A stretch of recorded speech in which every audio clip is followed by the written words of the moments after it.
الحمد لله رب العالمين، والصلاة والسلام على أشرف الأنبياء وخاتم المرسلين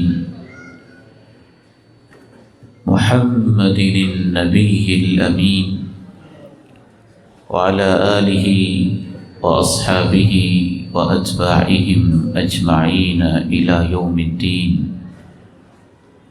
اللهم صل على محمد وعلى آل محمد كما صليت على إبراهيم وعلى آل إبراهيم إنك حميد مجيد. اللهم بارك على محمد وعلى آل محمد كما باركت على إبراهيم وعلى آل إبراهيم إنك حميد مجيد. رب اشرح لي صدري ويسر لي أمري واحلل عقدة من لساني يفقهوا قولي. اللهم آت نفسي تقواها وزكها فأنت خير من زكاها أنت وليها ومولاها. اللهم أعذني من شر نفسي ومن شر الشيطان وشركه. اللهم طهر قلبي من النفاق وعملي من الرياء ولساني من الكذب وعيني من الخيانة، فإنك تعلم خائنة الأعين وما تخفي الصدور. أما بعد، فأعوذ بالله السميع العليم من الشيطان الرجيم من همزه ونفخه ونفثه. بسم الله الرحمن الرحيم.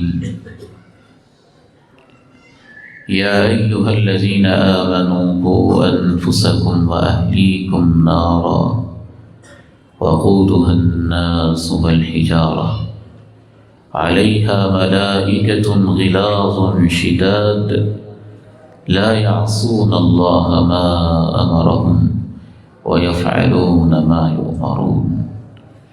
وقال عز من قائل سبحانه وتعالى: ثم لتسألن يومئذ عن النعيم.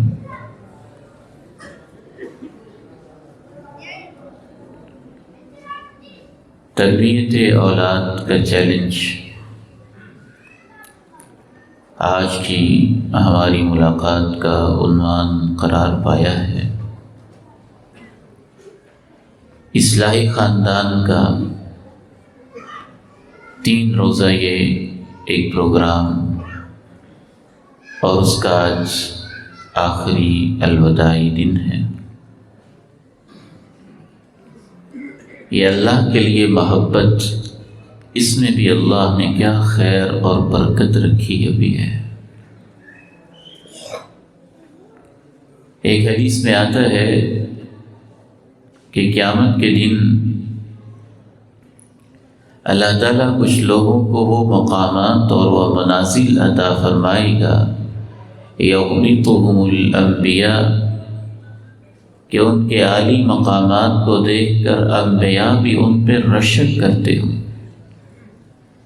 یعنی خوش ہوتے ہوں گے کہ میرے ان امتیوں کو اللہ نے کیا مقام دیا. حالانکہ وہ لوگ انبیاء نہیں ہوں گے، صدیقین و شہداء میں سے نہیں ہوں گے. پوچھا گیا ہے اللہ کے رسول صلی اللہ علیہ وسلم وہ کون لوگ ہوں گے؟ آپ علیہ الصلاۃ والسلام نے ارشاد فرمایا: اناس من امتی، میری امت کے ایسے لوگ ہوں گے جن کی برادری ایک نہیں ہے، جن کا خاندان ایک نہیں ہے، مختلف قبائل سے ہیں، اور صرف وہ اللہ کی رضا کے لیے آپس میں محبت کرتے ہیں. یہ دینی پروگرامز نہ صرف یہ کہ ہمیں علم، عمل، تقوی، عزائم کی بلندی نصیب کرتے ہیں، بلکہ یہ ہمیں اچھے لوگوں سے متعارف کرواتے ہیں. اللہ کے گھر میں بیٹھنا بجائے خود سعادت ہے۔ پھر تلاوت سننا، قرآن سننا، خیر کی باتیں سننا، بس شرط یہ ہے کہ اللہ رب العالمین ہمارا بیٹھنا اپنی رضا کے لیے خالص فرما دے،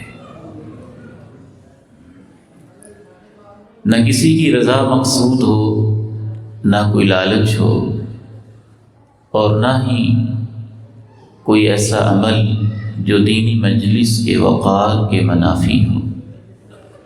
دین کی مجلس کا ایک وقار ہوتا ہے، ایک متانت ہوتی ہے، ایک سنجیدگی ہوتی ہے، اللہ اور اللہ کے رسول کی باتوں کا بھی ایک احترام ہوتا ہے، بدقسمتی سے جو ہمارے عمومی جلسوں سے رخصت ہو رہا ہے۔ صحابہ کرام جب اللہ کے پیارے نبی علیہ السلام کی محفل میں بیٹھے ہوتے، کأن علی رؤوسہم الطیر، یوں بیٹھے ہوتے جیسے ان کے سروں کے اوپر پرندے ہیں، حرکت کی تو کہیں اڑ نہ جائے۔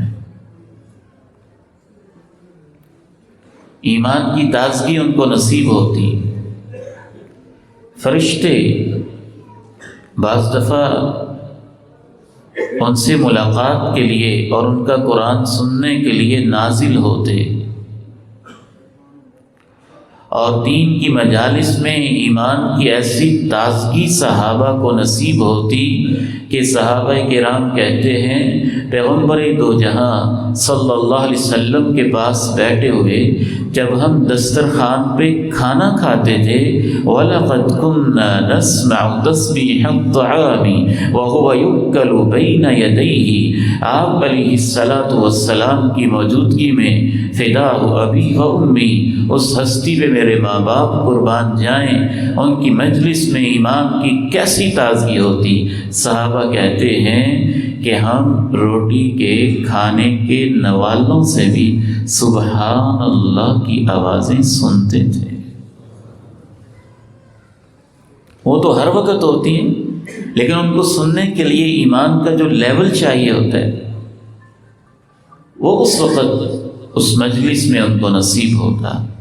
میں دوبارہ ریمائنڈر دوں گا اپنے آپ کو بھی اور آپ کو بھی، ہم یہ تصور کر کے بیٹھیں بلکہ یقین کر کے بیٹھیں، چونکہ یہ قرآن اور سنت کی محفل ہے تو یہاں اللہ کی رحمت چھائی ہوئی ہے، فرشتوں کا نزول ہے، اور انشاءاللہ انہوں نے اپنے گھیرے میں لیا ہوا ہے، اور دعا گو بھی ہیں کہ اللہ اس مبارک مجالس میں ہمارا بھی نام شامل فرما دے، جن کے بارے میں اللہ کہتا ہے فرشتوں سے گواہ ہو جاؤ کہ میں نے ان کو معاف کر دیا۔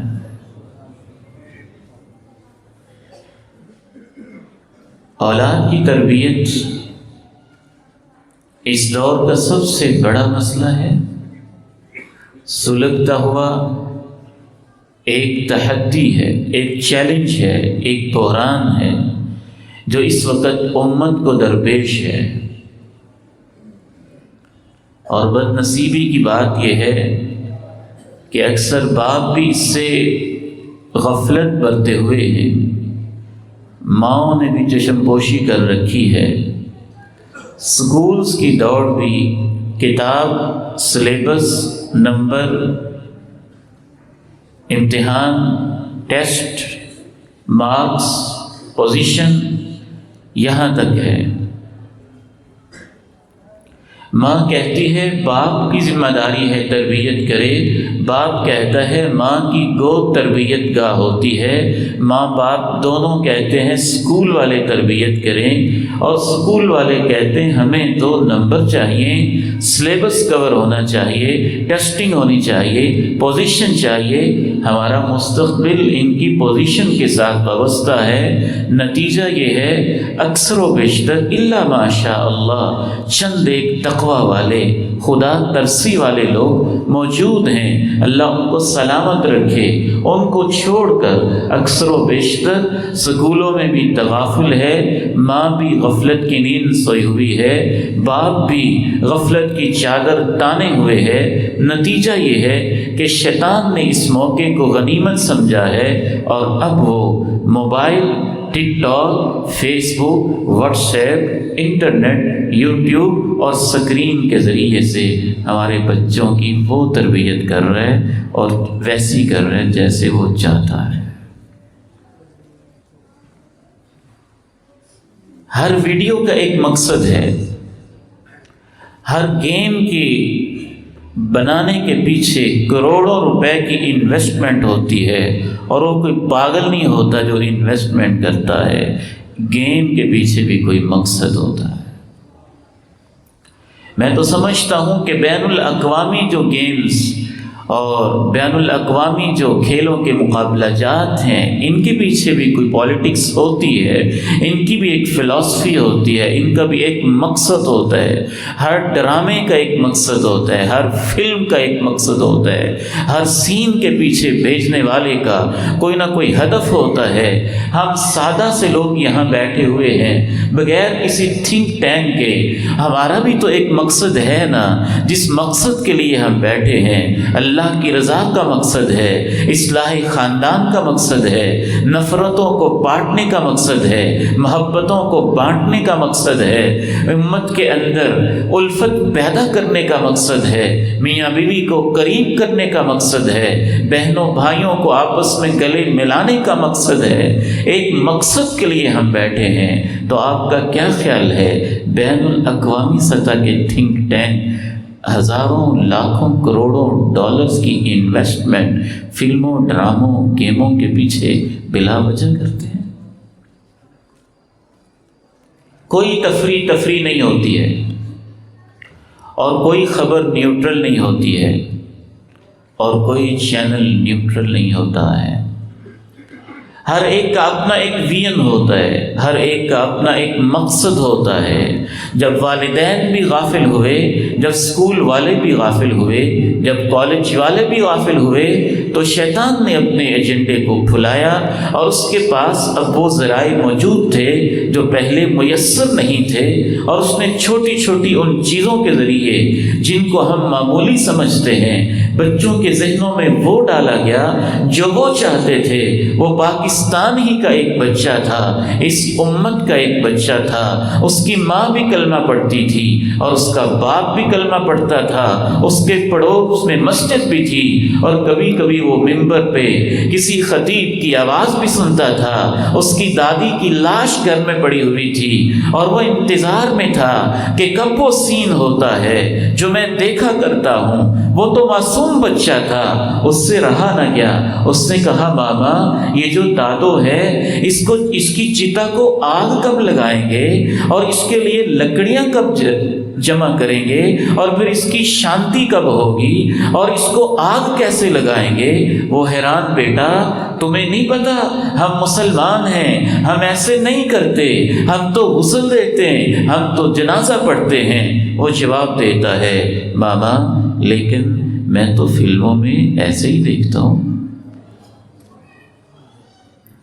جو وہ دیکھتا ہے اسی کی توقع رکھتا ہے نا۔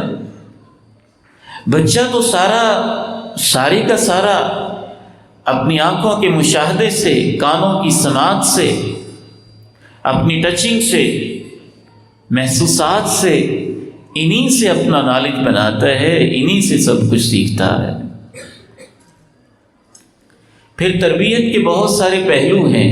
بچپن کی تربیت کا انداز اور ہے، لڑکپن میں انداز اور ہے، نوجوانی میں انداز اور ہے، جوانوں کی تربیت کا انداز اور ہے، ادھیڑ عمر کی تربیت کے تقاضے اور ہیں، غیر شادی شدہ کی تربیت اور ہے، شادی شدہ کی تربیت اور ہے۔ ہر ایک کے مختلف مراحل ہیں، سنت کے اندر وہ واضح ہیں۔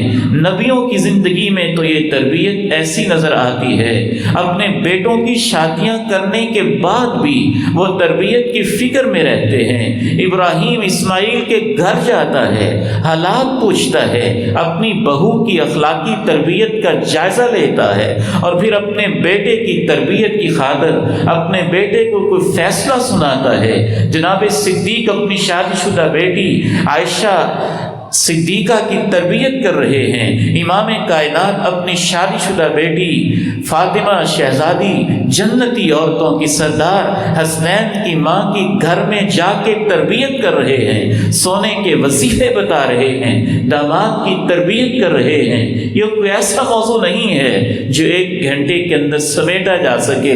پھر تربیت میں تعلیمی تربیت، لائف سکلز کی تربیت، صحت کی تربیت، ایک ایک چیز کی تربیت، اخلاق ایٹیکیٹس کی تربیت، لکھائی کی تربیت، صفائی کی تربیت، طور اطوار کی تربیت، آداب زندگی کی تربیت، کیا کچھ ہے جو تربیت کے اندر آتا ہے۔ انبیاء تو اس قدر اس بارے میں ذمہ دار تھے، فکر مند تھے کہ جب دنیا سے جا رہے ہوتے تھے، آنکھیں بند ہو رہی ہوتی تھیں، ملک الموت کے آنے کا وقت ہوتا تھا، وہ اس وقت بھی اپنے بیٹوں کی تربیت کرتے تھے، پوچھتے تھے بیٹا میں جا رہا ہوں، میرے بعد کس کی عبادت کرو گے، کیا کرو گے، کیسے زندگی گزارو گے۔ اس کا صرف ایک پہلو ہی میں آپ کے سامنے رکھوں گا، بچوں کی دینی تربیت، بچوں کی مذہبی تربیت، بچوں کے عقائد کی تربیت، اس کے چند ایک بنیادی اصول و ضوابط کیا ہیں۔ باقی تو میں نے اس لیے اشارہ کیا ہے تاکہ ہمیں اندازہ ہو کہ یہ بھی سیکھنے کی چیزیں ہیں، یہ بھی سمجھنے کی چیزیں ہیں، یہ بھی سمجھانے کی چیزیں ہیں، اور سیکھنے سکھانے کا انداز بھی وہ جو اللہ کا قرآن بتاتا ہے، اللہ کے پیارے نبی علیہ السلام کی سنتیں بتاتی ہیں۔ تربیت کا انداز بھی وہ جو حسنین کے نانا نے کی تھی، اور تربیت کا انداز بھی وہ جو فاطمہ کے ابا نے کی تھی، تربیت کا انداز بھی وہ جو سب جہانوں کے سردار اور امام کائنات علیہ السلام نے کی تھی۔ کاش کہ ہمیں یہ احساس ہو سکے کہ ہم نے قرآن اور صاحب قرآن کی قدر نہیں کی ہے جیسی کرنی چاہیے تھی۔ سب سے پہلی چیز اس تربیت کے اندر قرآن و حدیث سے یہ معلوم ہوتا ہے، بچے کو اپنے رب کا شعور دینا ہے۔ لا الہ الا اللہ پہ اس کی اٹھان، لا الہ الا اللہ جو اس کائنات کی بنیاد ہے، ایک اللہ کی محبت جو ہر جذبے کی تحریک ہے، ایک اللہ کا خوف جو ہر ایک تحریک کے پیچھے ایک بنیاد رکھتا ہے۔ بچے کی تربیت سب سے پہلی چیز اس میں اللہ کی معرفت ہے، اللہ کے جلال کی پہچان، اللہ کی عظمت کی پہچان، اللہ کی محبت کی پہچان، اللہ پہ توکل پہ تربیت، اللہ پہ یقین کی تربیت، اللہ پہ ایمان کی تربیت، اللہ سے مانگنے کی تربیت، اللہ سے ڈرنے کی تربیت، اللہ کو چاہنے کی تربیت، اللہ کے سامنے کھڑے ہونے کی تربیت، اللہ کے سامنے ناک سے لکیریں کھینچنے کی تربیت، اللہ کے سامنے پیشانیاں رگڑنے کی تربیت، ایسی تربیت کہ اللہ کی محبت اس کے رگ و ریشے کے اندر سرایت کر جائے۔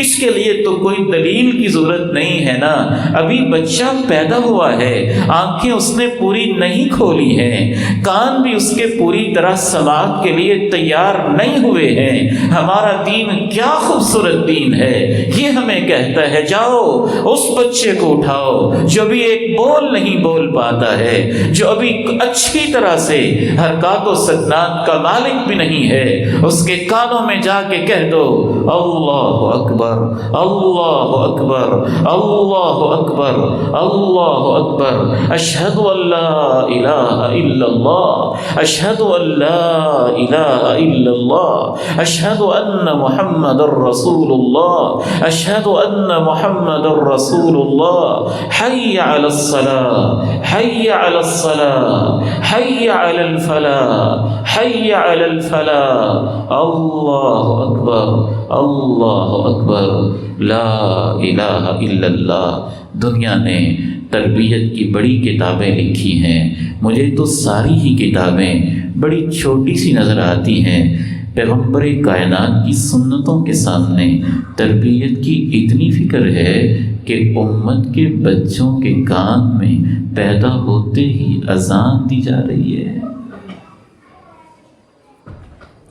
یہ تربیت نہیں تو اور کیا ہے؟ یہ تربیت کی فکر نہیں تو اور کیا ہے؟ صرف یہی نہیں، ہمارا دین اتنا جامع ہے، ہمارا دین اتنا خوبصورت ہے، ہمارا دین اتنا عظیم ہے، ہمارے پیغمبر کی شان یہ ہے، ہمارے پیغمبر کا مقام یہ ہے، ہمارے پیغمبر کا علم یہ ہے، ہمارے پیغمبر کی رفعت یہ ہے، ہمارے پیغمبر کی عظمت یہ ہے۔ وَمَا يَنطِقُ عَنِ الْهَوَىٰ إِنْ هُوَ إِلَّا وَحْيٌ يُوحَىٰ، اس کو رب نے سکھایا ہے، عرش والے نے سکھایا ہے، جبریل کے ذریعے سے سکھایا ہے۔ دنیا کا کوئی معلم رب نے اپنے پیغمبر کے لیے پسند نہیں کیا ہے۔ رب سب سے پہلا معلم ہے، پیغمبر سب سے پہلا متعلم ہے، اور امام کائنات ان متعلمین میں سب سے بڑے رب کے شاگرد ہیں اور اس کائنات کے سب سے بڑے معلم ہیں۔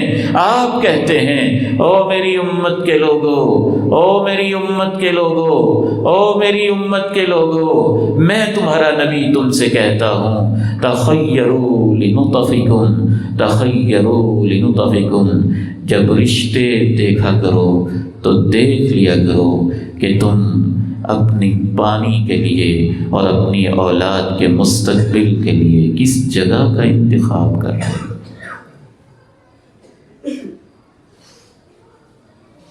جہاں سے تربیت کا آغاز ہوتا ہے وہیں تو ہم اس کو دیکھتے نہیں ہیں۔ آپ جب رشتہ دیکھنے جاتے ہیں تو کیا دیکھتے ہیں؟ قد کیسا ہے کیا دیکھتے ہیں؟ حسن کیسا ہے کیا دیکھتے ہیں؟ بناوٹ کیسی ہے کیا دیکھتے ہیں؟ شکل کیسی ہے کیا دیکھتے ہیں؟ تعلیم کتنی ہے کیا دیکھتے ہیں؟ ڈگریاں کتنی ہیں کیا دیکھتے ہیں؟ کوٹھی مکان بنگلہ کیسا ہے کیا دیکھتے ہیں؟ خاندان برادری کیسی ہے؟ ہمارا دین یہ نہیں کہتا کہ ان چیزوں کو نہیں دیکھنا چاہیے، ان کو دیکھ لینا چاہیے۔ اس میں کوئی حرج کی بات نہیں ہے، کوئی گناہ کی بات نہیں ہے، لیکن ہمارا دین یہ کہتا ہے اگر یہ ساری چیزیں دیکھ لیں اور ایک اس بچی کا کردار نہیں دیکھا، اس کا اخلاق نہیں دیکھا، اس کی نماز نہیں دیکھی، اس کا اللہ کے ساتھ تعلق نہیں دیکھا، تو تم نے اپنی اولاد کو ضائع کر دیا۔ دیکھیں، شوق سے دیکھیں۔ شکل و صورت بھی انسان کی ضرورت ہے، اچھی برادری بھی انسان کی حاجت ہے، مال و دولت بھی انسان کی ضرورت ہے، اس پہ دین کو اعتراض نہیں ہے۔ اللہ کے نبی علیہ السلام نے تو گن کے بتایا، 4 چیزوں کی بنیاد پہ رشتے کا انتخاب کیا جاتا ہے۔ مال دیکھا جاتا ہے، خاندان دیکھا جاتا ہے، جمال دیکھا جاتا ہے، اور پھر کردار دیکھا جاتا ہے۔ آپ نے کہا میرے صحابی اور کچھ ملے نہ ملے، میں تیرا پیغمبر تجھے نصیحت کرتا ہوں، فاظفر بذات الدین، سب کچھ بھی نہ مل رہا ہو، دین مل رہا ہو تو لے لینا۔ جب بنیاد ہی غلط رکھی گئی تو آگے تربیت تو بہت مشکل ہو جائے گی۔ تو ہمارا دین تربیت کا آغاز اولاد کی پیدائش سے پہلے کرتا ہے، اس دن سے کرتا ہے جب آپ رشتے کا انتخاب کرنے جاتے ہیں۔ اسی لیے تو میں اپنے بیٹوں اور اپنی بیٹیوں سے کہتا ہوں، 2-4 سین دیکھ کے، فیس بک کا کوئی پیج دیکھ کے، واٹس ایپ کا کوئی کلپ دیکھ کے، یوٹیوب کا کوئی منظر دیکھ کے، ٹک ٹاک کی کوئی گندی کہانی دیکھ کے یوں ہی کسی پہ ریچھ جانا، یہ عقل مندی کی بات نہیں ہے۔ یہ بھی تو سوچا کریں، میرے گھر میں آنے والی جو بچی ہے، اس کے بھائی میرے بچوں کے ماموں کہلائیں گے، اور اس کی ماں میرے بچوں کی نانی ہوگی، اور اس کے باپ میرے بچوں کے نانا ہوں گے۔ آپ کا سر شرم سے جھک نہیں جائے گا گا جب آپ یہ بتائیں گے کہ یہ گھر سے بھاگ کے آئی تھی۔ پھر تربیت کا سوال کہاں رہ گیا ہے؟ تربیت کا معیار کہاں رہ گیا ہے؟ پھر تربیت کے سیشن کا فائدہ کیا ہے؟ پھر تربیت کے لیکچرز لینے سے آخر آپ کتنی اصلاح کر لیں گے؟ آپ تو بنیاد غلط رکھ چکے ہیں۔ ہماری دعاؤں کی بھی اصلاح ہونے والی ہے۔ ہمیں تو دعا مانگنے کا بھی سلیقہ نہیں آتا ہے۔ اللہ بیٹا دے دے، اللہ بیٹی دے دے، اللہ اولاد دے دے۔ نبی ایسے تو دعا نہیں مانگتے تھے۔ ربی ھب لی من الصالحین،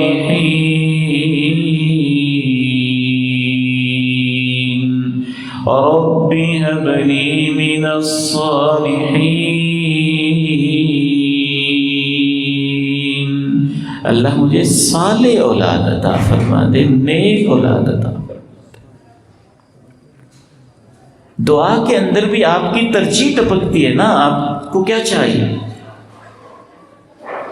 کبھی یوں دعا کر رہے ہیں ربنا هب لنا من ازواجنا وذرياتنا قرة اعين واجعلنا للمتقين اماما واجعلنا للمتقين اماما۔ اے ہمارے رب، ہماری ایسی اولاد بنا دے کہ ان کو دیکھ کے ہماری آنکھیں ٹھنڈی ہو جائیں۔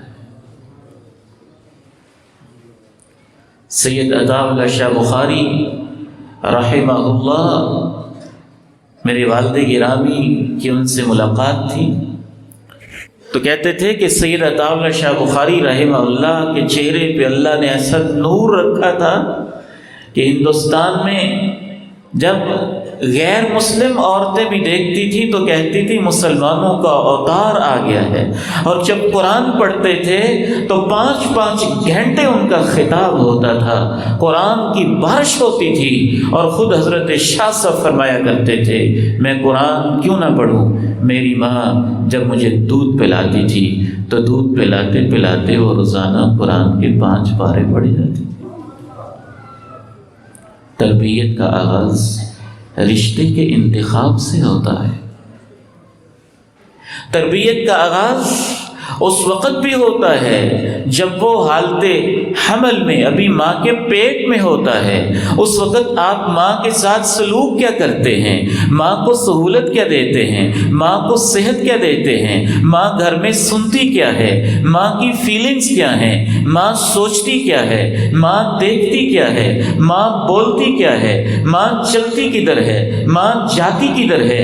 اگر آپ نے اس کی ماں کو اتنا ستا کے رکھا ہے، کبھی اس کو ساس گالیاں دیتی ہے، کبھی اس کو نند گالیاں دیتی ہے، کبھی اس کو بھابیاں سلواتیں سناتی ہے، کبھی خاوند اس پہ ہاتھ اٹھاتا ہے، کبھی پورا خاندان اس پہ ظلم کرتا ہے، تو اس پہ ہی ظلم نہیں ہو رہا، وہ اس کے پیٹ میں پیدا ہونے والے بچے پہ بھی ظلم ہو رہا ہے، اور اسی سے اس کو فیڈنگ مل رہی ہے، اور اس کے اوپر اس کے اثرات مرتب ہو رہے ہیں۔ ہمارا دین خوبصورت دین ہے، عظیم دین ہے۔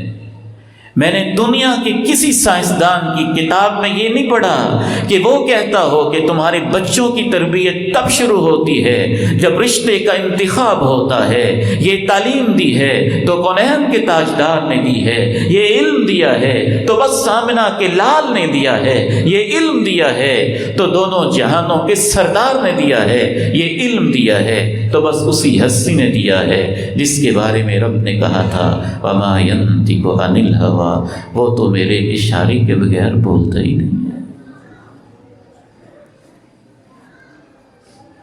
سب سے پہلی چیز رشتے کا انتخاب، دوسری چیز پریگنینسی کے ایام میں ماں کے معمولات، تیسری چیز بچے کی پیدائش کے فوراً بعد اس کے کانوں میں اذان، تکبیر، اللہ کی کبریائی، اس کا نام لا الہ الا اللہ، اللہ اکبر۔ آپ نہیں جانتے کہ اس اللہ اکبر میں تاثیر کیا رکھی ہے۔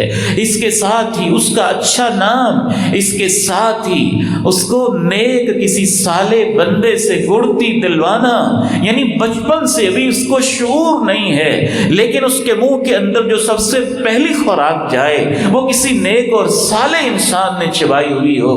صحابہ جاتے اپنے بیٹوں کو کونین کے تاجدار کے پاس، آمنہ کے لال کے پاس جاتے، آپ ان کو گڑتی دیتے۔ کیا تربیت کا نظام ہے۔ پھر اس کی طرف سے روحانی انتظامات، 7ویں دن اس کی طرف سے اللہ کی راہ میں صدقہ و خیرات، اللہ کا شکرانہ، اللہ کے نام پہ جانور ذبح کرنا کہ اللہ تو نے یہ نعمت ہمیں نصیب فرمائی ہے۔ یہ سارے اہتمام میں سمجھتا ہوں کہ بچے کی تربیت کا حصہ ہیں جو ہمارے دین نے خوبصورت انداز میں رکھے ہوئے ہیں۔ چوتھے نمبر پہ جب بچے کی پیدائش ہوئی تو سلف صالحین کا اس پر اجماع اور اتفاق ہے کہ وہ سب سے پہلے کوشش کرتے کہ ہمارے بچے کی زبان سے سب سے پہلا لفظ نکلے تو اللہ نکلے، اور سب سے پہلا بول اس کو آئے تو لا الہ الا اللہ کا بولا ہے۔ اور آج بھی ایسی مائیں موجود ہیں۔ 2 ماہ پہلے میں لاہور اپنی دینی ایک بہن، قرآن پڑھانے والی ایک بہن کے پاس گیا۔ بچے کی عمر بمشکل 4 ماہ ہوگی، 5 ماہ ہوگی، صحت مند، توانا۔ میں اس منظر کو بھولتا ہی نہیں۔ میرے پاس لے کے آئے، آپ اس کو پیار دیں، اس کے لیے دعا کریں۔ میں نے جیسے ہی کہا لا الہ الا اللہ، بچہ یوں کھلکھلا اٹھا جیسے اسے کوئی کھلونا مل گیا ہو، جیسے اس کی پیاری چیز اس کے سامنے آ گئی ہو۔ میں اکیلا تھا، بڑا حیران ہوا کہ اس بچے کا کیا معاملہ ہے۔ جب اس کے بابا آئے، میں نے پوچھا کہ بیٹے یہ بچہ میں نے لا الہ الا اللہ کہا ہے، یہ ہنس پڑا ہے۔ کہتے اس کی دادی نے اس کو اتنا لا الہ الا اللہ سنایا ہے کہ یہ رو بھی رہا ہو، لا الہ الا اللہ پڑھیں تو ہنسنے لگ جاتا ہے۔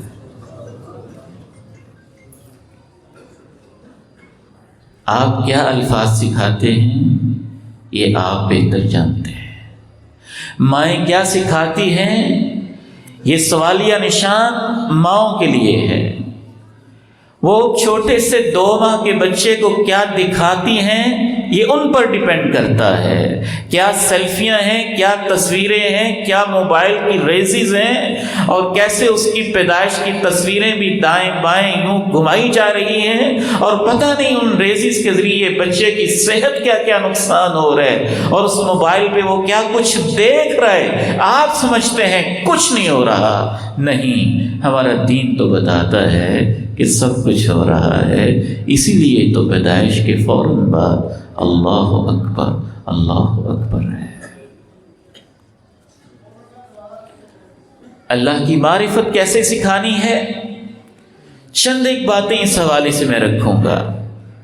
اللہ کی معرفت سکھانے کے لیے اذان، تکبیر، ان چیزوں کا اہتمام ہو گیا، لیکن اس کے ساتھ ساتھ سلف صالحین کے طرز عمل سے یہ معلوم ہوتا ہے۔ بچہ تھوڑا سا دیکھنے کے قابل ہوا، تھوڑی سی آبزرویشن اس کی بڑھی، تھوڑا سا وہ دیکھنے لگا، چیزوں کو پک کرنے لگا، سوال کرنے لگا۔ بچے کی فطرت میں اللہ نے رکھا ہے، وہ چھوٹے چھوٹے سوال کرتا ہے، ہر ایک چیز کو دیکھتا ہے، ہر ایک چیز کو چکھتا ہے، ہر ایک چیز کو ٹچ کرتا ہے، ہر ایک چیز کو پکڑتا ہے، کیونکہ اس کے علم کے یہی ذرائع ہیں۔ تو اس کے لیول پہ آ کے آپ نے اس سے پوچھنا ہے، جب وہ بولنے لگ جائے بیٹا آپ کے اتنے پیارے پیارے یہ ہاتھ، اتنے نرم و نازک ہاتھ، یہ اتنے پیارے پیارے سے جوڑ کس نے بنائے ہیں؟ اللہ نے۔ خود ہی جواب دینا ہے، اللہ نے۔ یہ پیاری پیاری آنکھیں جن سے بیٹے آپ دیکھتے ہو یہ کس نے دی ہیں؟ اللہ نے۔ یہ پلکیں کس نے دی ہیں؟ اللہ نے۔ یہ بھویں کس نے دی ہیں؟ اللہ نے۔ یہ میرے بیٹے کے پیارے سے گال کس نے لگائے؟ اللہ نے۔ میرے ننھے بچے کے یہ خوبصورت ہونٹ کس نے دیے؟ اللہ نے۔ بیٹے آپ کا اتنا پیارا رنگ کس نے بنایا؟ اللہ اللہ نے یہ خوبصورت تیرے جیسا تحفہ ہمارے بیٹے کس نے دیا؟ اللہ نے۔ ماں کے سینے میں محبت کس نے ڈالی؟ اللہ نے۔ باپ کے سینے میں شفقت کس نے ڈالی؟ اللہ نے۔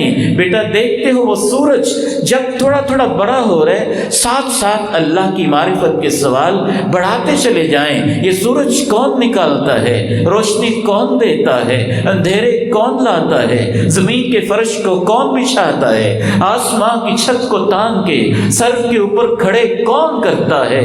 وہی زمزمے، وہی ترانے، وہی محبت بھرے نعرے اللہ کی معرفت کے، اللہ کے جلال کے، اللہ کی پہچان کے، اللہ اکبر کے ترانے جو اس کے اذان اور کان کے اندر کہے تھے، اب اس کے مشاہدات میں لے کے آئیں، اس کے مسموعات میں لے کے آئیں، اس کے سوالات میں لے کے آئیں۔ رب ذوالجلال کی عظمت کی قسم ہے، بچے کے روئے روئے میں اللہ نے اپنی محبت تو پہلے ہی رکھی ہوتی ہے، تھوڑی سی آپ نے کوشش کرنی ہے، پھر دیکھنا کہ بچہ اللہ کی پہچان کیسے رکھتا ہے۔ فطرة اللہ التي فطر الناس عليها لا تبديل لخلق الله ذلك الدين القيم ولكن أكثر الناس لا يعلمون۔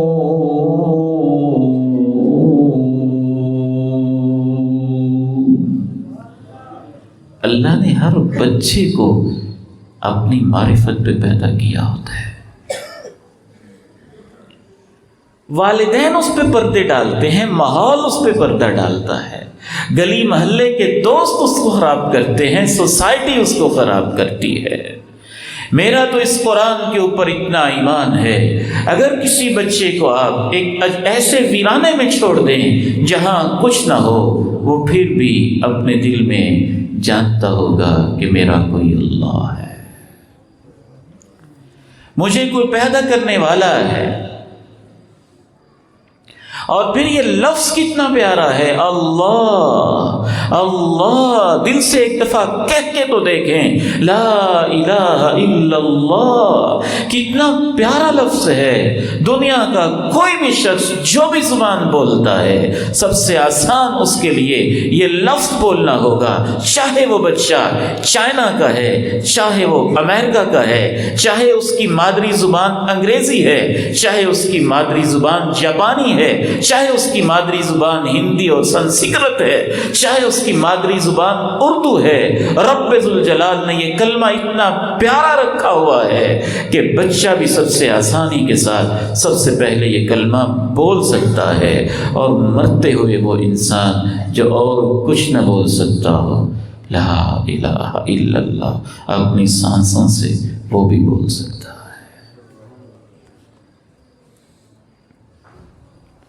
بچے میں اللہ کی محبت پیدا کریں، نگرانی کا احساس پیدا کریں کہ اللہ دیکھ رہا ہے۔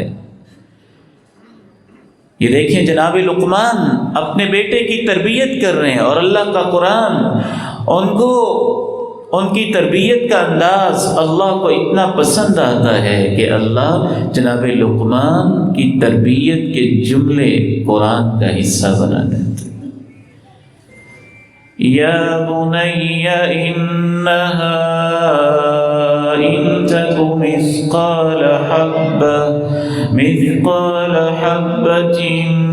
من خردل فتکن فی صخرہ او فی السماوات او فی الارض یأت بها اللہ ان اللہ لطیف خبیر۔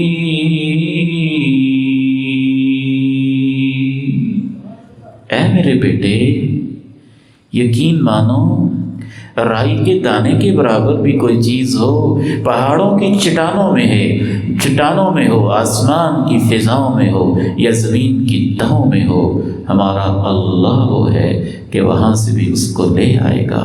وہ بڑی باریک بینی سے دیکھنے والا ہے اور اسے پل پل لمحے لمحے کی پوری خبر ہوتی ہے۔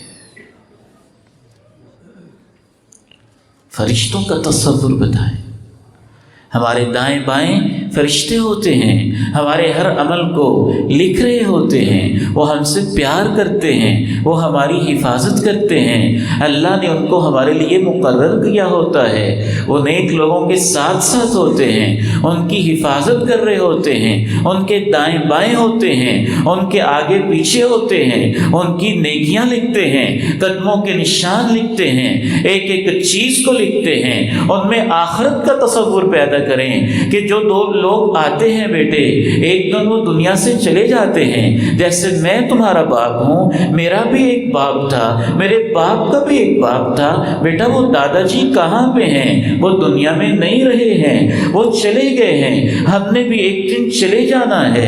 پھر جیسے آپ پہلے نہیں تھے اور اللہ نے آپ کو پیدا کیا، پھر ایسے ہی ہم ختم ہو جائیں گے، پھر اللہ ہمیں دوبارہ پیدا کرے گا، وہ ہم سے ہماری زندگی کا حساب لے گا۔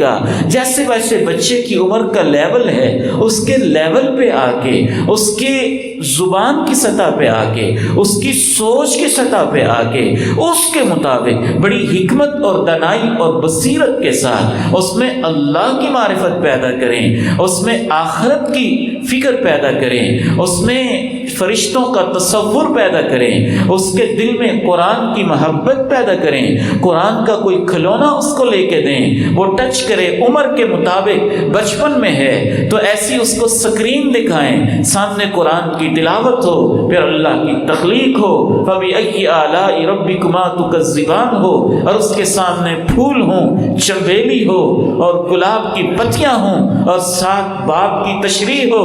بیٹا یہ اللہ نے کیا منظر بنایا ہے، یہ کیا خوبصورت کائنات بنائی ہے، یہ بچے کی تربیت کے انداز ہیں، اس سے اس کے سینے میں اللہ کی محبت آئے گی۔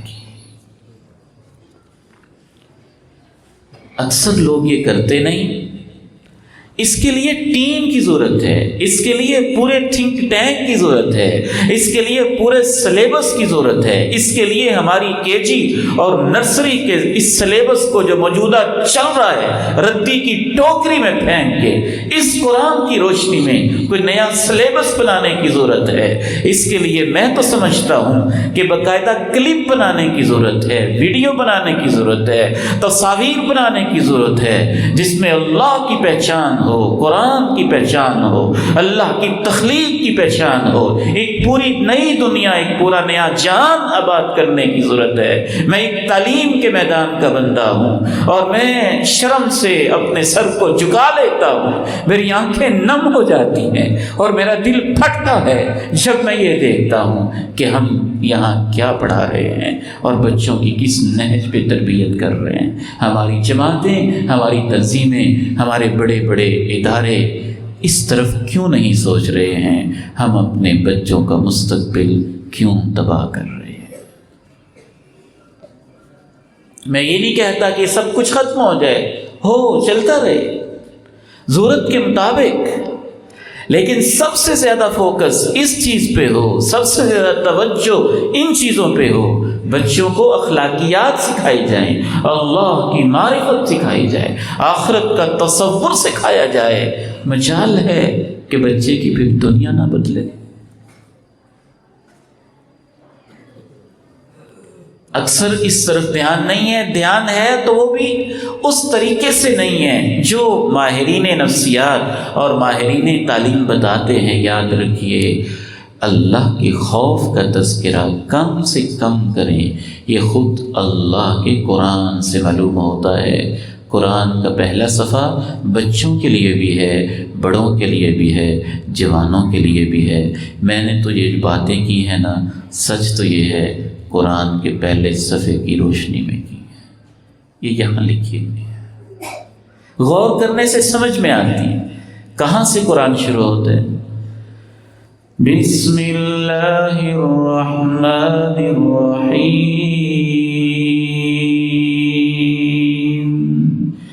الحمد للہ رب العالمین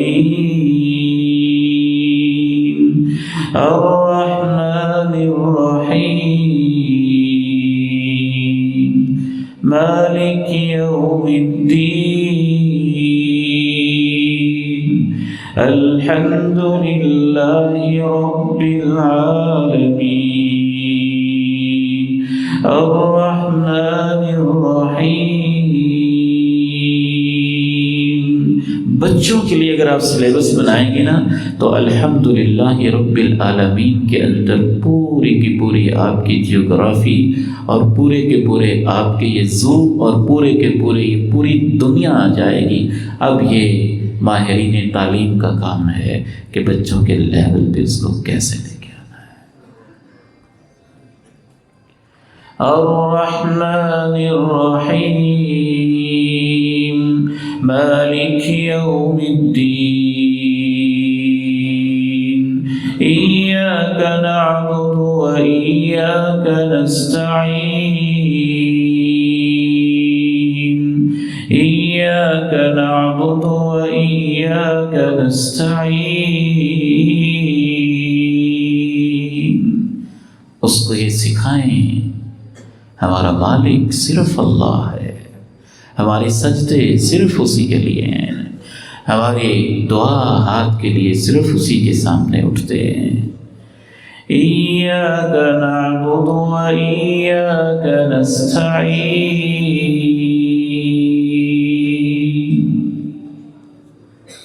خوف نہ زیادہ دلائیں، خصوصاً بات بات پہ بچوں کو یہ کہنا ہم نے تو بس یہی تربیت کئی گھروں میں دیکھی ہے اور بجائے فائدے کے نقصان کرتی ہے کہ تو میری بات نہیں مان رہا نا اللہ تجھے جہنم میں پھینک دے گا۔ یہ تو انداز ہی غلط ہے، نہ قرآن کا انداز ہے، نہ پیغمبر کا انداز ہے، نہ صحابہ کا انداز ہے۔ آپ بچے کو یہ سکھا رہے ہیں کہ اللہ تعالیٰ اتنے سخت ہیں کہ چھوٹی سی بات پہ اس معصوم بچے کو جہنم میں پھینک دیں گے، چھوٹی سی بات سے پہ اس معصوم جان کو آگ کے گڑھے میں پھینک دیں گے۔ آپ اس کے دل میں اللہ کی محبت پیدا کر رہے ہیں یا کیا پیدا کر رہے ہیں؟ یہ تو سلف صالحین کا انداز نہیں ہے۔ اس کو تو یہ بتانا ہے کہ بیٹا دیکھا ہے تیری ماں تیرے لیے کیا انتظام کرتی ہے، ابھی تو نے اٹھنا ہوتا ہے تیرے لیے فیڈر بناتی ہے، جب تو روتا ہے تیرے لیے بے چین ہو جاتی ہے، جب تو بلاتا ہے دوڑے دوڑے آتی ہے، بھاگی بھاگی آتی ہے، تیرے لیے بستر بچھاتی ہے، دودھ گرم کرتی ہے، ناشتہ بناتی ہے، کھانا بناتی ہے۔ اور میرے بیٹے جتنی تیری ماں تجھ سے پیار کرتی ہے مجھے تیرے رب کی قسم ہے تیرا رب تجھے اس سے زیادہ پیار کرتا ہے۔ ماں تو تیرے لیے بستر بچھاتی ہے بیٹے، اس نے تو تیرے لیے زمین بچھائی ہے اور اس کو گود بنا دیا ہے۔ ماں تو تیرے لیے بلب روشن کرتی ہے، اس نے تیرے لیے سورج نکال دیا ہے۔ ماں تو تیرے لیے لائٹ آف کرتی ہے، وہ پوری کائنات میں تیرے آرام کے لیے اندھیرا کر دیتا ہے۔ تیری ماں کے سینے میں جو ممتا ہے میرے بیٹے یہ بھی تیرے رب نے رکھی ہوئی ہے، اسی نے ماں کے اندر یہ رحم پیدا کیا ہے کہ تجھ سے اتنا پیار کرتی ہے۔ تیرا باپ جو تجھ سے محبت کرتا ہے یہ بھی تیرے رب کی عنایت ہے۔ ہاں اس کو جہنم کا تصور دیں لیکن یہ کہہ کے نہ دیں کہ تجھے اللہ جہنم میں پھینکے گا۔ اہل سنت کا متفقہ عقیدہ ہے کسی شخص کے بارے میں کہنا کہ تجھے اللہ جہنم دے گا، یہ کہنا جائز ہی نہیں ہے سوائے ان لوگوں کے جن کا تذکرہ اللہ نے قرآن میں کیا ہے۔ کچھ تاریخ میں بڑے بڑے فرعون آئے تھے، وہ بچوں کو قتل کرتے تھے، وہ نبیوں کے مقابلے کرتے تھے، وہ اللہ کو نہیں مانتے تھے، ان کو اللہ نے جہنم میں پھینک دیا تھا۔ ایک ابو لہب آیا تھا، وہ ہمارے پیارے نبی کی گستاخی کرتا تھا، اس کو اللہ نے جہنم میں پھینکا تھا۔ ایسے مجرموں کے لیے اللہ نے جہنم بنائی ہے۔ آپ تو اللہ کو ماننے والے بچے ہیں، آپ سے تو اللہ کو پیار ہے، آپ سے تو غلطی بھی ہو جائے تو اللہ انتظار کرتا ہے کہ میرا بندہ میرے پاس کب واپس آتا ہے۔ الحمد للہ رب العالمین الرحمن الرحیم مالک یوم الدین ایاک نعبد و ایاک نستعین۔ خوف پیدا کرنے کی بجائے بچے کے دل سے خوف نکال دیں، چھین چھین کے نکال دیں، کھرچ کھرچ کے نکال دیں، اس کو نڈر بنائیں، اس کو بہادر بنائیں، اس کو دلیر بنائیں، اس کو توکل والا بنائیں، اس کو یقین والا بنائیں، اس کو ایمان والا بنائیں، اس کو اللہ پہ اعتماد کرنے والا بنائیں۔ ہاں، یہ میں نہیں کہتا، یہ ہمارے پیارے نبی نے کہا ہے، یہ بچہ ہے، اس کو دنیا عبداللہ بن عباس کے نام سے جانتی ہے، معصوم سی جان ہے، چھوٹا سا بچہ ہے، پیغمبر کا رشتے میں عزیز بھی لگتا ہے، کزن بھی لگتا ہے، اللہ کے پیارے نبی کے پاس ہے۔ آپ کہتے ہو بیٹے انی اعلمک کلمات، میں تجھے کچھ باتیں سکھانا چاہتا ہوں، اور میرے بیٹے ان باتوں کو یاد رکھنا۔ پہلی بات یہ سکھائی، احفظ اللہ یحفظک، بیٹے تو اللہ کا خیال رکھنا، اللہ تیرا خیال رکھے۔ احفظ اللہ تجدہ تجاہک، تو اللہ کی حرام کردہ چیزوں کی سے بچ کے رہنا۔ زندگی میں جب بھی تجھے مشکل آئے گی، تیری ماں تجھے ملے نہ ملے، تیرا باپ تجھے ملے نہ ملے، دنیا کا کوئی شخص ملے نہ ملے، کیا پیارے الفاظ کہے، احفظ اللہ تجدہ تجاہک۔ اگر تو نے اللہ کا خیال رکھا ہوگا، زندگی میں جب بھی مشکل آئے گی، تیرا رب ہمیشہ تیرے سامنے ہوگا۔ یا غلام، او میرے بیٹے، او عبداللہ بیٹے، او عبداللہ بیٹے، اعلم ان الامة لو اجتمعت على ان ينفعوك بشيء لم ينفعوك الا بشيء قد كتبه الله لك۔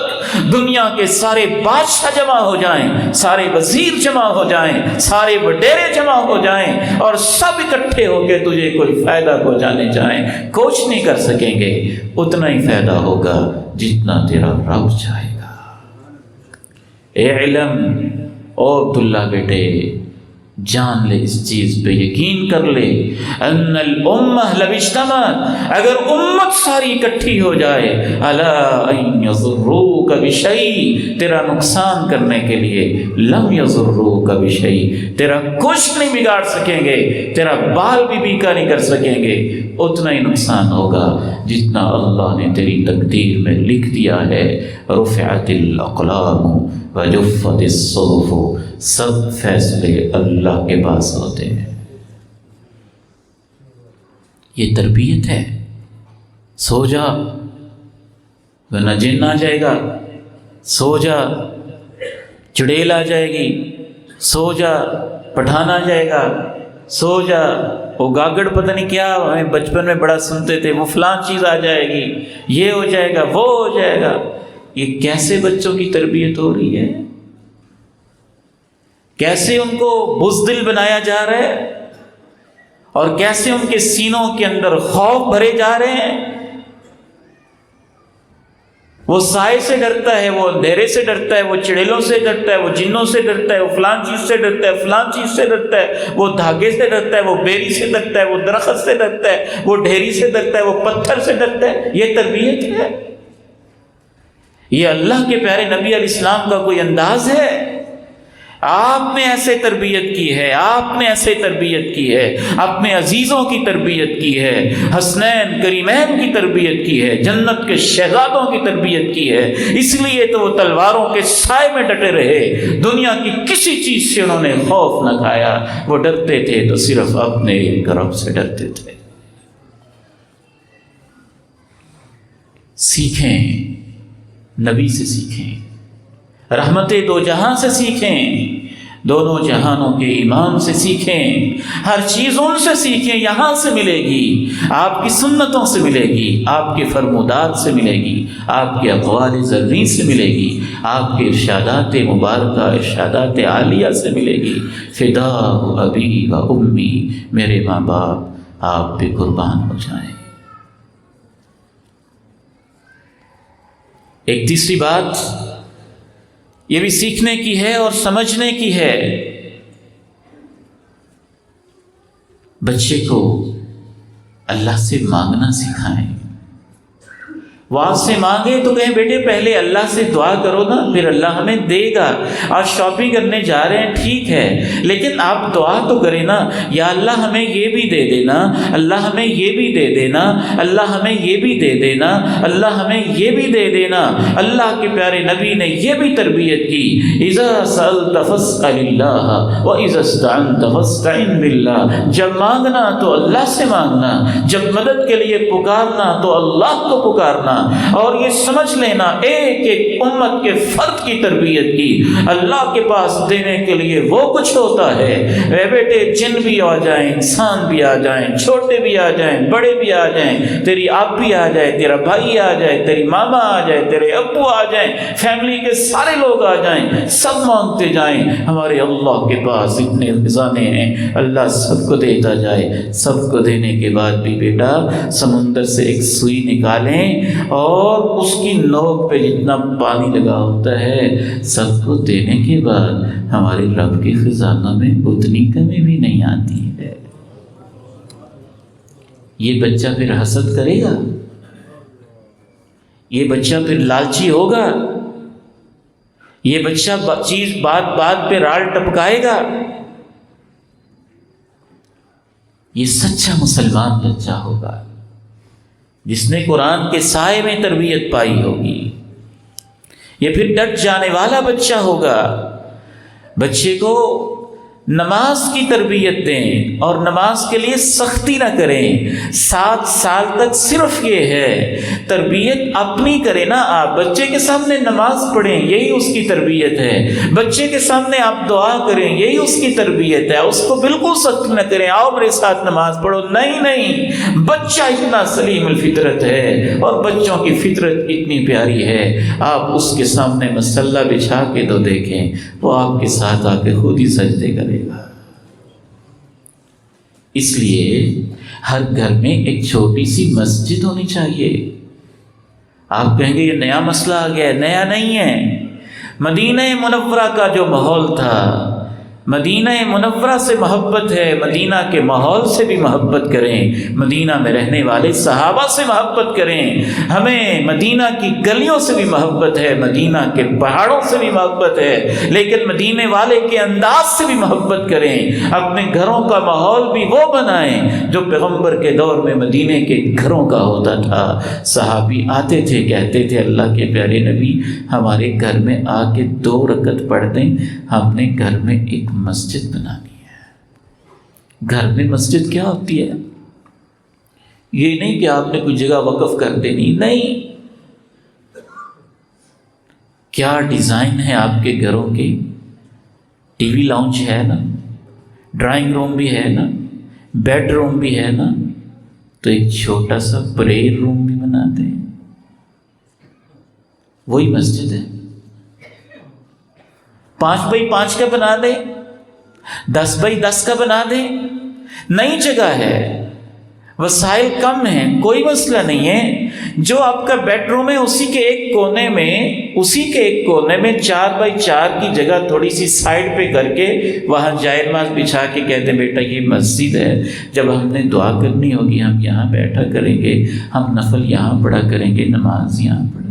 کریں گے۔ تو وہ خود ہی نماز پہ آئے گا، وہ خود ہی سجدے کرے گا، اور اس کے سجدوں میں وہ پیار ہوگا، اور اس کی دعاؤں میں وہ الفت ہوگی، اور اس کے معصوم ہاتھوں میں جب دعا ہوگی تو کبھی کبھی مجھے یوں لگتا ہے میری دعا قبول ہو نہ ہو اس بچے کی ہو جانی ہے، اس بیٹے کی ہو جانی ہے۔ اس میں وہ حسن ہوگا، اس میں وہ خلوص ہوگا، اس میں وہ جمال ہوگا، اس میں وہ ادا ہوگی۔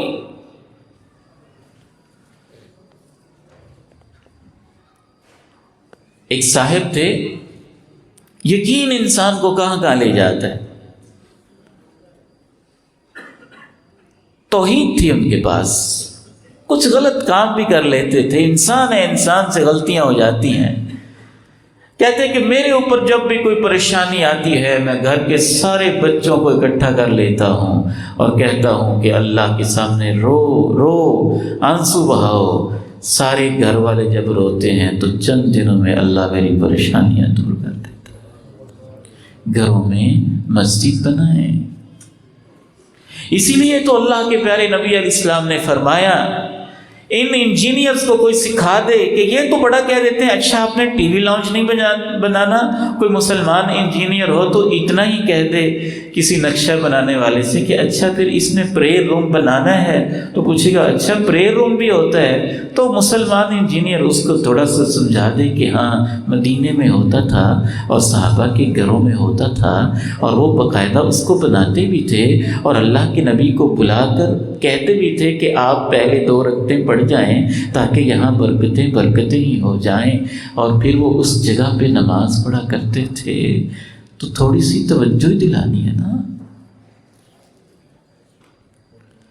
اس جگہ روحانیت ہوگی، وہاں ایک برکت ہوگی۔ صرف آپ نے اتنا ہی تو کام کرنا ہے، چھوٹے بچے پہ سختی نہیں کرنی ہے، پڑھو نماز نہیں تو میں یہ کرنا ہی۔ وہ 2 سال کا معصوم بچہ جیسے کرتا ہے کرنے دیں، وہ 3 سال کا بچہ جیسے سجدہ کرتا ہے کر لینے دیں، وہ 5 سال کا بچہ جیسے آپ کے ساتھ کھڑا ہوتا ہے کھڑے ہو لینے دیں۔ جب 7 سال کا ہو جائے پھر اس کو کچھ سکھانا شروع کر دیں، جب 10 سال کا ہو جائے پھر اس کے اوپر سختی کریں، پھر آپ سختی کرنا آپ کا حق بھی بنتا ہے۔ جب آپ نے بچپن میں اس کو لگایا ہی نہیں ہے تو شاید پھر اتنی سختی آپ کا حق بنتا بھی نہیں ہے کہ شروع میں آپ نے غفلت کیا، اس کا کیا قصور ہے؟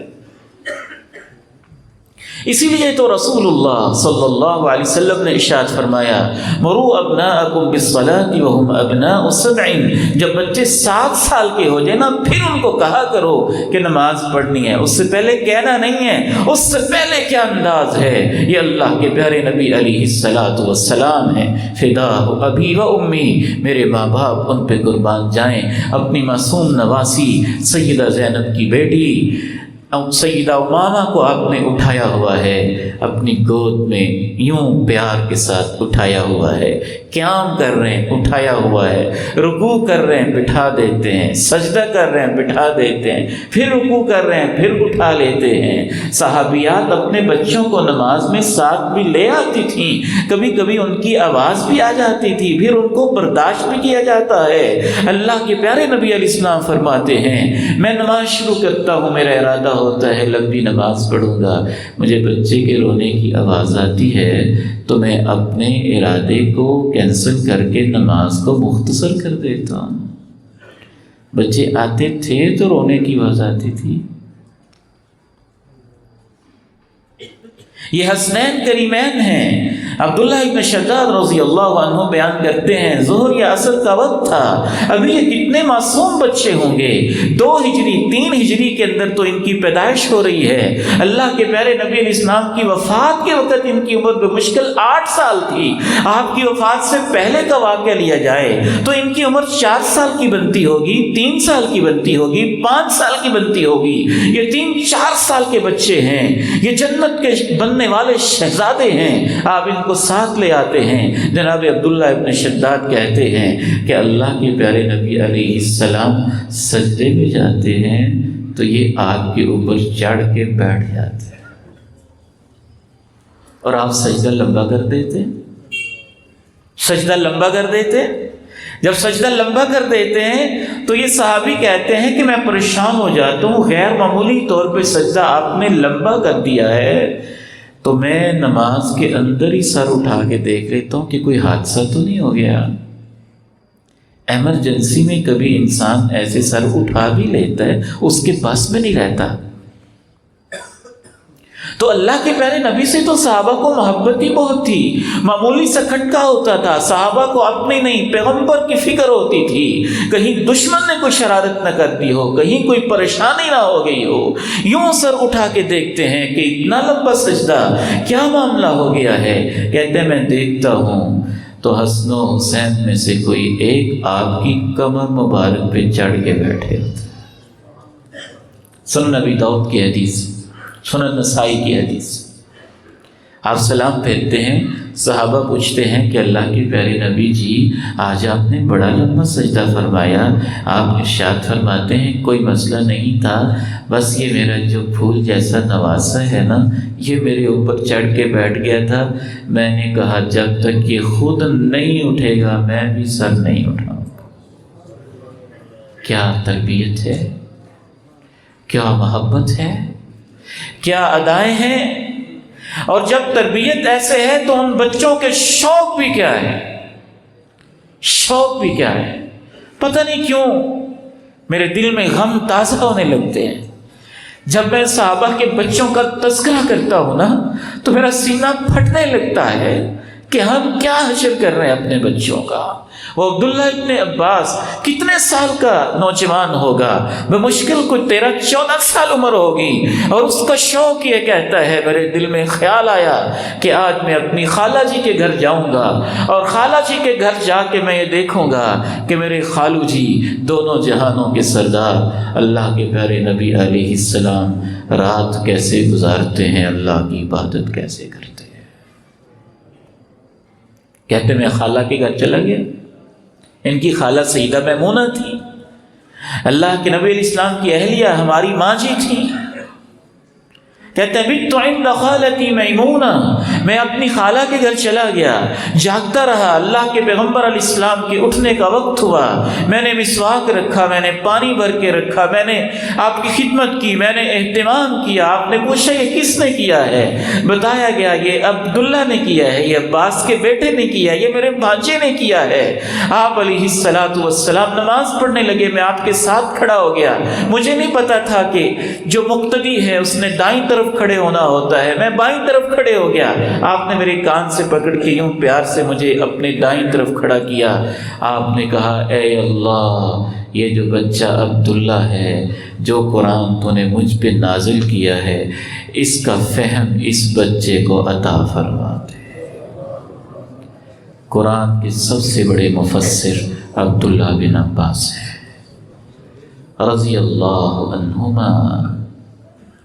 پھر وہ بچے، ایک آخری اصول، بہت کچھ کہنے کو ہے، میں نے شروع میں ہم تو صرف اس وقت اشارے کر سکتے ہیں اس مجلس میں، دینی اور مذہبی حوالے سے، دین اسلام کے حوالے سے ایک اہم اصول، بچوں کو انبیاء کا تعارف کروائیں، نبیوں کے واقعات سنائیں۔ ہمارے بچے اتنے غافل ہیں، ایک امتحان میں سوال کیا جاتا ہے کہ 2 نبیوں کے نام لکھیں، تو معصوم بیچارہ بچہ جس کو ہمارے معاشرے نے پتہ نہیں کن چیزوں کے حوالے کیا ہوا ہے، وہ نبیوں کے نام کے سوال کے جواب میں لکھ دیتا ہے فرعون اور حامان۔ اس نے تو نبیوں کے نام سنے ہی نہیں، اس کو بتایا ہی نہیں گئے۔ بچوں کو سٹوری سے بڑی دلچسپی ہوتی ہے، کہانیوں سے بڑی دلچسپی ہوتی ہے، اور میرا دل چاہتا ہے میں چھوٹی چھوٹی ان دکانوں کے اوپر وہ گندی کہانیاں جو 2-2 روپے کی بک رہی ہیں ان کو آگ لگا دوں، جن میں لکھا ہوتا ہے ٹارزن کی کہانی اور فلاں کی کہانی اور فلاں کی کہانی اور جنات کی کہانی اور چڑیل کی کہانی اور فلاں کہانی اور فلاں کہانی۔ یہ تو چلے کہانیاں تھیں، بچے اس سے بھی ان کے دلوں میں خوف پیدا ہوتا اور ایک وہم سے پیدا ہوتا، بچے وہمی ہو جاتے اور ان چڑیلوں اور پریوں پہ ایمان لاتے جن کا دنیا میں وجود ہی نہیں پایا جاتا اور تصور ہی نہیں پایا جاتا، اور ان موہوم اور وہمی اور خیالی چیزوں سے ان کے معصوم دماغوں کو بھر دیا جاتا۔ اور اب تو وہ ساری خباثت ویڈیو کی شکل میں آ گئی اور گیموں کی شکل میں آ گئی اور میجک کی شکل میں آ گئی اور کس شکل کے اندر آ گئی۔ لیکن اہل ایمان اپنے بچوں کو نائٹ سٹوری اور رات کو لیٹتے ہوئے جو کہانیاں سناتے تھے وہ نبیوں کی کہانیاں ہوتی تھی جو اللہ کے قرآن میں لکھی ہیں۔ ابراہیم اور نمرود کی کہانی سنا کے تو دیکھیں ایمان تازہ کیسے ہوتا ہے۔ فرعون کے سامنے جناب موسیٰ کیسے کھڑے ہوئے تھے؟ جس بچے نے بچپن سے یہ سنا ہو اس کے اندر کیا جرأت اور کیا استقامت آئے گی؟ نبیوں کا کیسے تعارف ہوگا؟ مجھے آج تک وہ کہانی نہیں بھولتی ہے جو میری ماں جی نے مجھے غالباً میں 7 سال کی عمر کا ہوں گا تب سنائی تھی. اب بھی اس کا دھندلا سا عکس اب بھی میرے ذہن کے اندر محفوظ ہے کہ وہ اصحاب البروج کے ساتھ کیا ہوا تھا، کیسے ان کے لیے گڑھے کھودے گئے تھے اور کیسے ان کو اللہ کی خاطر آگ میں پھینکا گیا تھا اور کیسے اللہ کی خاطر انہوں نے یہ تکلیفیں برداشت کی تھیں. جب اس طرح کی کہانیاں سنائی جاتی ہیں نا، پھر میدانوں میں یہ منظر دیکھنے میں آتے ہیں. وہ چھوٹے چھوٹے سے بچے 13 14 سال کے بھاگے آتے ہیں. وہ انکل جی ہماری بات سنیں. بیٹا کیا بات ہے؟ وہ ابو جہل کہاں پہ ہے؟ پوچھتا بیٹا تم معصوم بچے، وہ مکہ کا سردار، تم کیا کرو گے؟ وہ جواب دیتے ہیں ہمیں ماں نے بتایا ہے وہ ہمارے نبی کو گالیاں دیتا ہے، ہم نے اس سے بدلہ لینا ہے. معوض اور معاذ بچے ہی تو تھے نا، کود پڑتے ہیں اور اللہ کے لیے جانے دینا ان کا محبوب مشغلہ بن جاتا ہے. ایڑیاں اٹھا کے کہتے ہیں میرا نام کیوں نہیں لکھا ہے؟ میں نے بھی قربانی دینی ہے، میں نے بھی اللہ کی راہ میں جانا ہے، میں نے بھی پیغمبر کے ساتھ جانا ہے، میں نے بھی فلاں جگہ پہ جانا ہے، میں نے بھی فلاں سفر پہ جانا ہے. ایڑیاں اٹھا کے کہتے ہیں میں بڑا ہو گیا ہوں، میں جوان ہو گیا ہوں، مجھ سے یہ کام لیا جائے نا.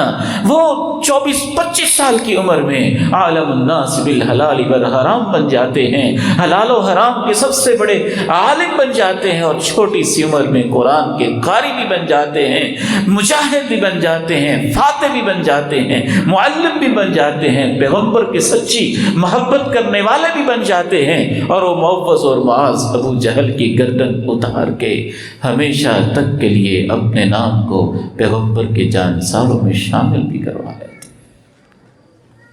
تربیت ہی تو ہے جو بچپن سے کی گئی. اس کے علاوہ چند چھوٹی چھوٹی باتیں بھی ہیں، وہ عرض کر کے ہم بات کو سمیٹتے ہیں کہ بچوں کی حوصلہ افزائی کیا کریں.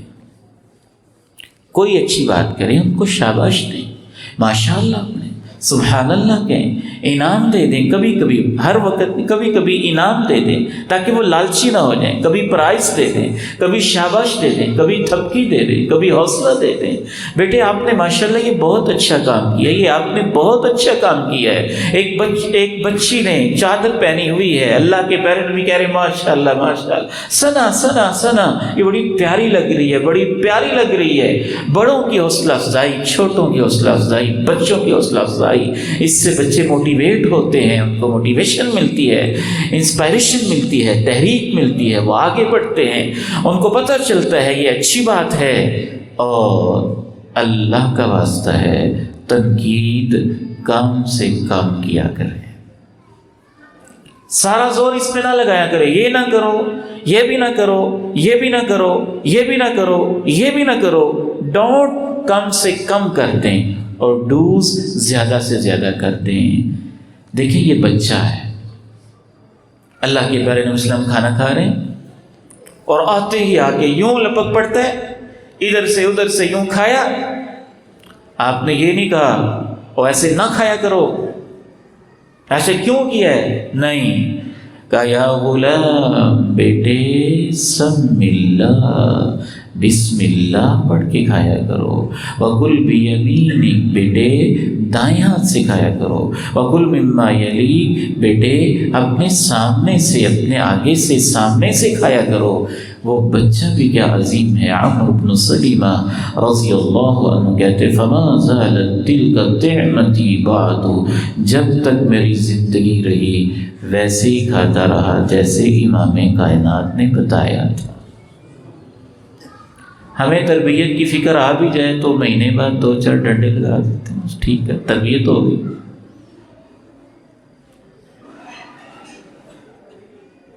یہ چند ایک باتیں تھیں جو میں صرف میں سمجھتا ہوں کہ احساس دلا سکا ہوں، سمجھا نہیں سکا اس موضوع کو، اور نہ ہی ایک نشست میں سمجھایا جا سکا ہے.